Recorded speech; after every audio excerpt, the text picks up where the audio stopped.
अस्सलाम वालेकुम प्यारे बच्चों, वेलकम टू बृहन मुंबई महानगर पालिका शिक्षण विभाग MCGM वर्चुअल क्लासरूम में आप तमाम का बहुत बहुत इस्तकबाल है।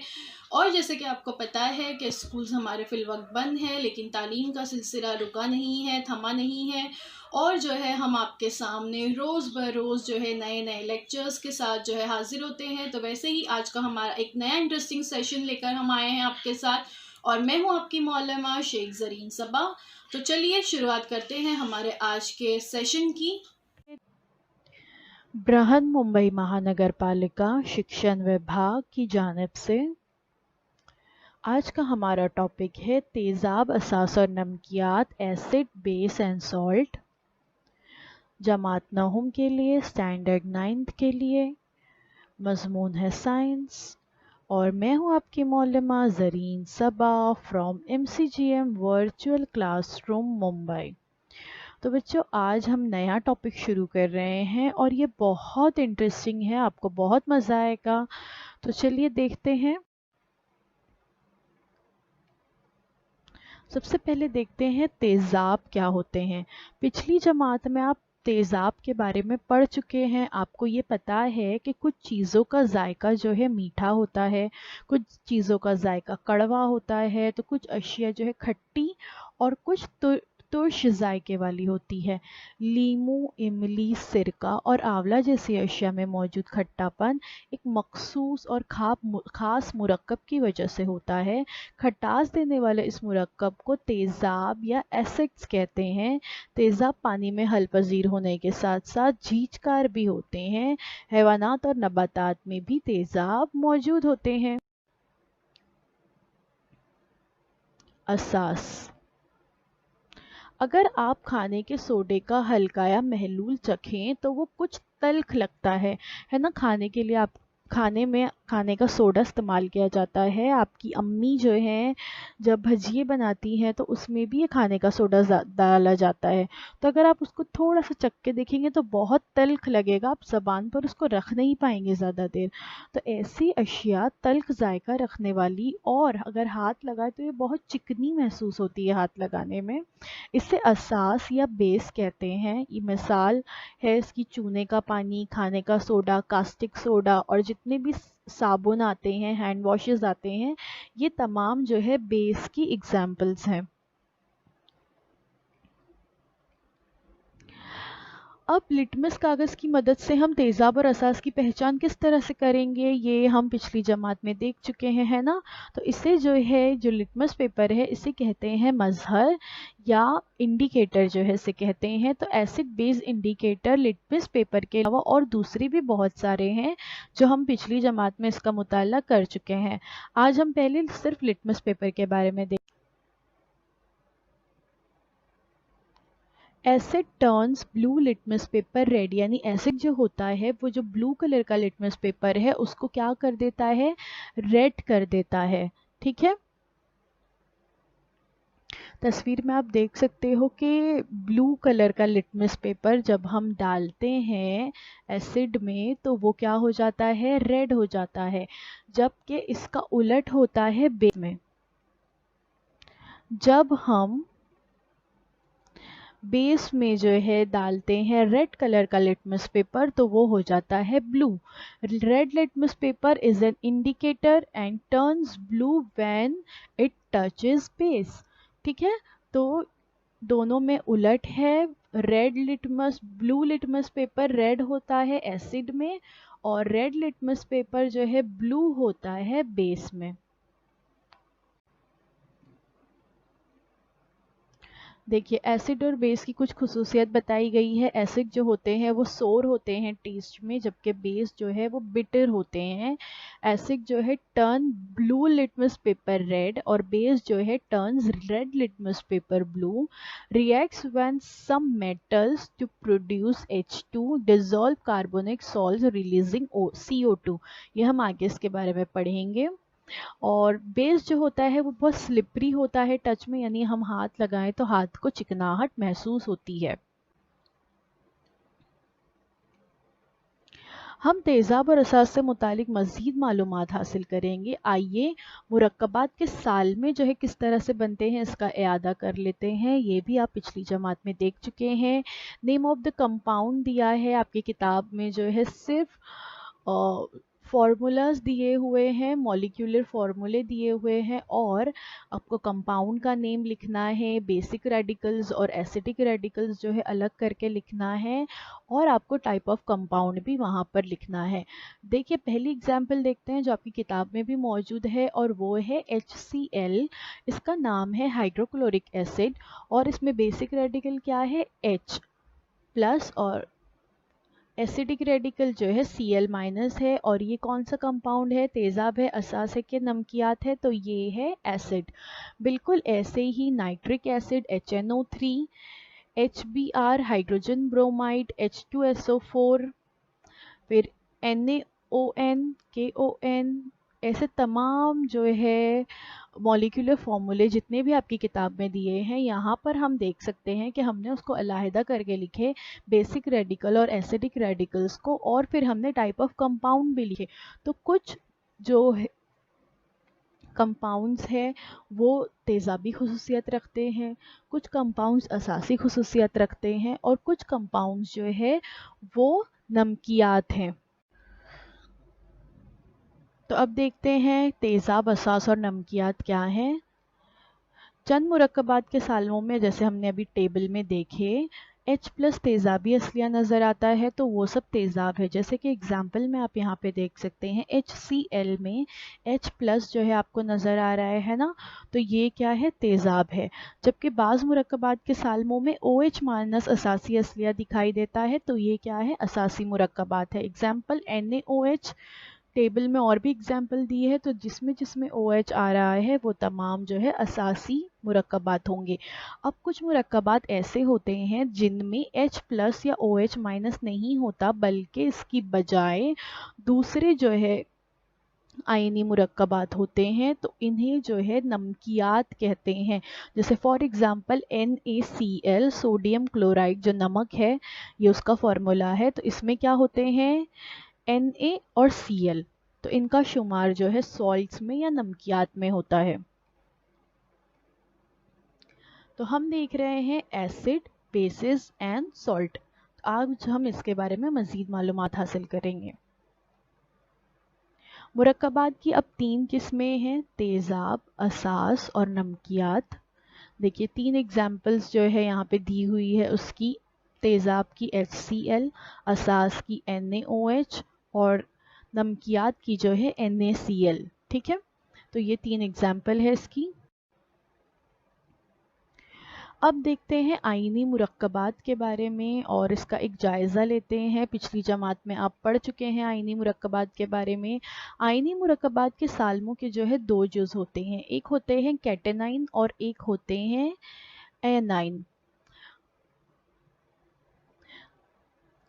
कैटेनाइन जो होते हैं या मस्बत आयन जो होते हैं, तस्वीर में आप देख सकते हो, ये पॉजिटिवली चार्ज होते हैं, और मनफी आयन जो होते हैं, एनानाइन होते हैं जो, ये नेगेटिवली चार्ज होते हैं। इन आयनों में मुतज़ाद बरकी बार की वजह से इनके दरमियान क़ुव्वत कशिश पाई जाती है। जो मस्बत आयन होते हैं पॉजिटिवली चार्ज क्यों होते हैं, क्योंकि इनमें प्रोटॉन्स जो है वो ज़्यादा होते हैं इलेक्ट्रॉन्स की बनिस्बत, और जो मनफी आयन होते हैं इसमें क्या ज़्यादा होते हैं, इलेक्ट्रॉन्स ज़्यादा होते हैं प्रोटॉन की बनिस्बत। हम जानते हैं कि प्रोटॉन्स जो होते हैं वो मस्बत बरकी बार रखते हैं और इलेक्ट्रॉन्स मनफी बरकी बार रखते हैं, और उमूमन जौहर जो होता है वो मुतदिल होता है, क्योंकि दोनों अगर प्रोटॉन और न्यूट्रॉन इलेक्ट्रॉन्स की तादाद मसावी हो तो जौहर मुतदिल हो जाता है। लेकिन जहाँ पर प्रोटॉन ज़्यादा हो जाएंगे इलेक्ट्रॉन से तो वो जौहर मस्बत आयन बन जाता है, और जहाँ पर इलेक्ट्रॉन ज़्यादा हो जाते हैं प्रोटॉन से तो वो मनफी आयन बन जाता है। और इन आयनों में मुतज़ाद बरक़ीबार की वजह से क्या होता है, कशिश होती है। देखिए, जब एक मस्बत आयन और एक मनफी आयन होता है तो एक पे पॉजिटिव चार्ज है, एक पे नेगेटिव चार्ज है, इसलिए दोनों के दरमियान अट्रैक्शन होती है और इसे ही आयनी बंदिश कहते हैं। और ये अट्रैक्शन एक दूसरे को अट्रैक्ट करते हैं, इसको क्या कहा जाता है, आईने बंदिश, जिसका आप पिछली जमात में जो है मुताला कर चुके हैं। मस्बत आयन पर मौजूद एक मस्बत बार और मनफी आयन पर मौजूद एक मनफी बार के दरमियान कुव्वत कशिश होती है। किस तरह, देखते हैं आईनी बंदिश कैसे तैयार होती है। जैसे कि हमने अभी देखे कि एक मस्बत आयन और एक मनफी आयन होते हैं, तो जिस आयन के पास एटम के पास स्पेयर इलेक्ट्रॉन होते हैं वो क्या करते हैं, अपना एक इलेक्ट्रॉन दूसरे वाले जौहर को दे देते हैं जिसके पास इलेक्ट्रॉन्स की कमी होती है, जिसके पास प्रोटॉन ज़्यादा होते हैं, इलेक्ट्रॉन्स कम होते हैं। वो क्या करता है, दूसरे से जिसके पास इलेक्ट्रॉन ज़्यादा है एक इलेक्ट्रॉन ले लेता है और इसकी वजह से जो बंदिश तैयार होती है इसे आयोनिक बॉन्ड या आयनी बंदिश कहते हैं। सोडियम और क्लोरीन जो है जिससे बनता है NaCl यानी सोडियम क्लोराइड, तो इसमें क्या होता है, देखिए तस्वीर में आपको बताया गया कि सोडियम और क्लोरीन दोनों में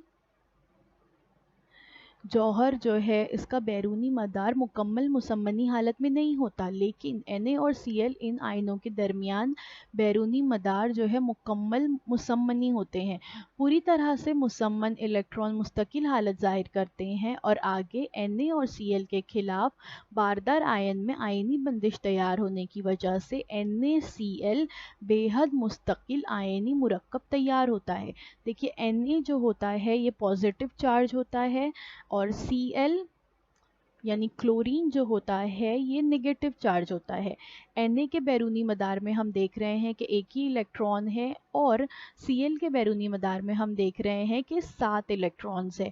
अब क्लोरीन को अपनी मुसम्मनी हालत मुकम्मल करने के लिए एक इलेक्ट्रॉन की ज़रूरत होती है और सोडियम के पास उसके बैरूनी मदार में एक इलेक्ट्रॉन जो है वो ज़ायद है, तो ये क्या करता है, अपना एक इलेक्ट्रॉन सोडियम क्लोरीन को दे देता है और इसकी वजह से इन दोनों के दरमियान आयनी बंदिश तैयार होती है और Na जो होता है पॉजिटिव चार्ज और Cl होता है नेगेटिव चार्ज, दोनों मिल गए तो जो मुरक्कब तैयार होता है उस पे कोई चार्ज नहीं होता, वो ज़ीरो चार्ज होता है। तो मुस्तकिल आयनी मुरक्कब जो है तैयार होता है और ये NaCl क्या है, नमक, सोडियम क्लोराइड, जो हम खाने में इस्तेमाल करते हैं। देखिए यहाँ पे उसी चीज़ को बताया गया है कि किस तरह से NaCl मुरक्कब में आयनी बंदिश तैयार होती है।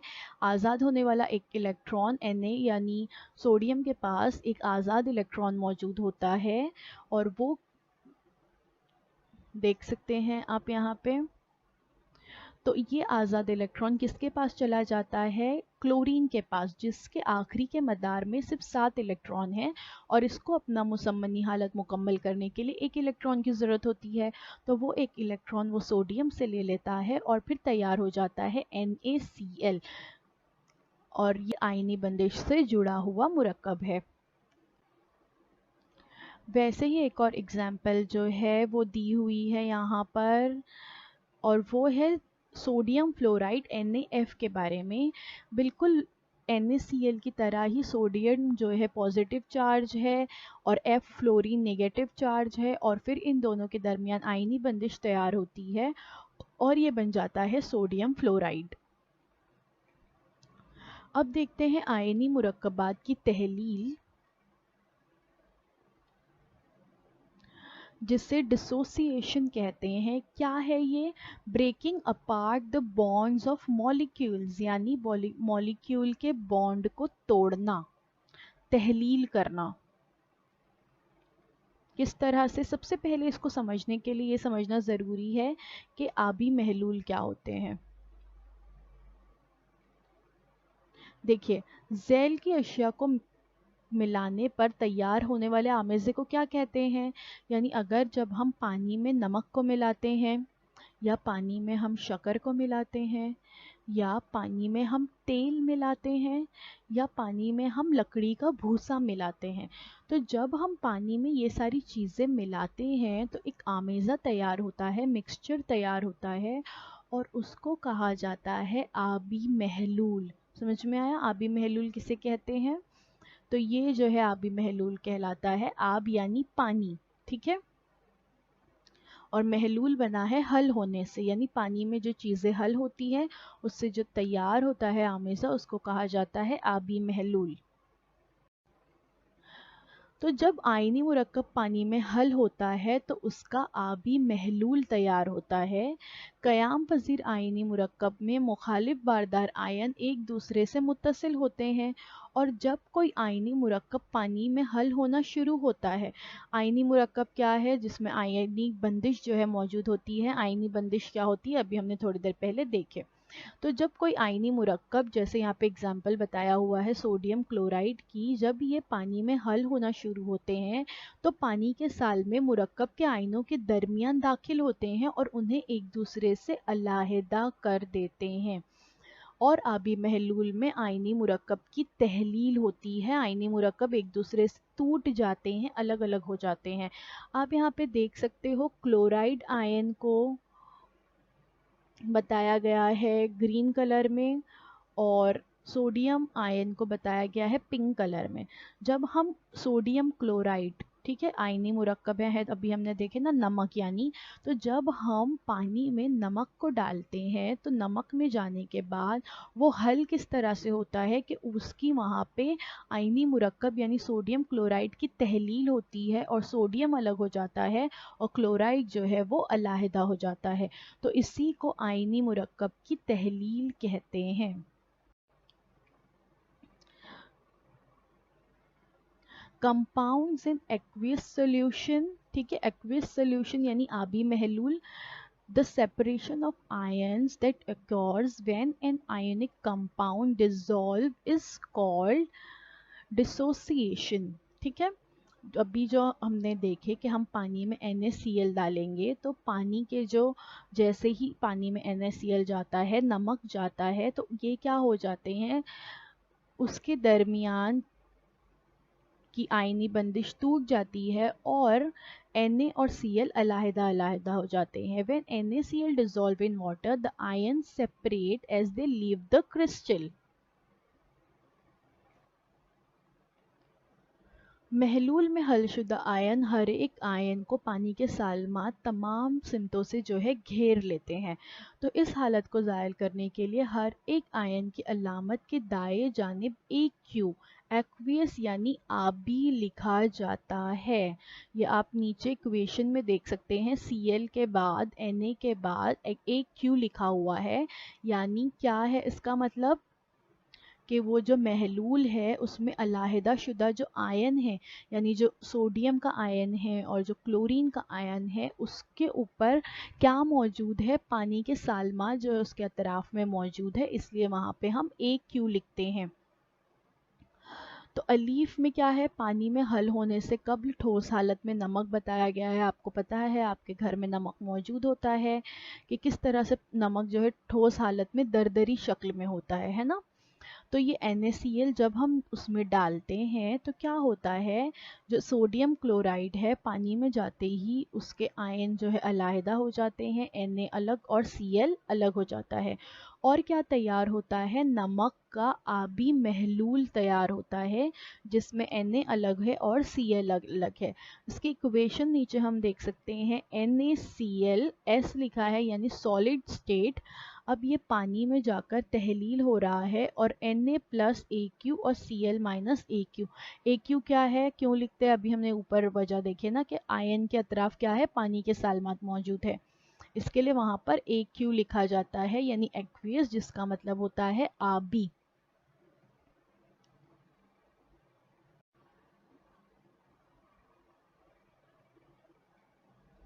तो what actually happens in water, same चीज़ यहाँ पर इंग्लिश में बताई गई है जो भी हमने देखे कि NaCl is soluble in water, हल पजीर है हम जानते हैं पानी में। तो solid NaCl dissociates into Na plus and Cl minus ion, यानी सॉलिड NaCl की जो है तहलील होती है Na प्लस और Cl माइनस आयन में इन एक्वियस सोल्यूशन यानी आबी महलूल में। ठीक है, तो तस्वीर में हम देख सकते हैं कि जब हम NaCl डालते हैं तो ion breaks away from the dissolving crystal और फिर तैयार होता है उसका आबी महलूल, और the solution consist of aqueous Na plus and Cl minus ion. ठीक है, तो इसी के साथ हमारा आज का सबक यहीं पे ख़त्म होता है, और नेक्स्ट वीक जो है इंशाल्लाह हम एसिड बेस एंड सॉल्ट के बारे में मज़ीद मालूमात हासिल करेंगे। आज जो हमने सारी चीज़ें देखें, तेज़ाब क्या है, असास क्या है, आइनी बंदिश क्या है, असल में ये सारी चीज़ें जो है बेस थी आपके बेस को मजबूत करने के लिए। और इसके बाद जो है अब असल में नेक्स्ट वीडियो में एक नया जो एक्चुअल में तेज़ाब और असासी खसूसियात है वो हमें नेक्स्ट वीडियो में जो है हम देखेंगे। एक्चुअल में चैप्टर जो है वहाँ से स्टार्ट होता है। ये चैप्टर के शुरुआत में आपको हम कह सकते हैं कि बतौर तमहीद ये सारी चीज़ें बताई गई थी ताकि आपका बेस जो है इस ताल्लुक से मजबूत हो जाए। तो आज के लिए बस इतना ही। Thank you so much for watching. Next video जो है ज़रूर देखिए हमारा, और हमारे चैनल को सब्सक्राइब करना ना भूलें। इंशाल्लाह अगले हफ्ते मिलते हैं इस वीडियो के सेकेंड पार्ट के साथ। तो बच्चों, मुझे उम्मीद है जो कुछ आज आपको पढ़ाया गया वो आपको अच्छी तरह से समझ में आया होगा, और अगर आपको नहीं समझ में आया है तो हमारा ये वीडियो YouTube पर भी अवेलेबल है, आप इसे दोबारा से जो है देख सकते हैं। और अपने साथ जो है अपनी टेक्स्ट बुक ज़रूर रखिए ताकि आपको जो है तमाम पॉइंट्स अच्छी तरह से समझ में आए। तो अब आप लोगों से इंशाल्लाह अगले हफ्ते एक नए वीडियो में मुलाकात होती है। अल्लाह हाफ़िज़।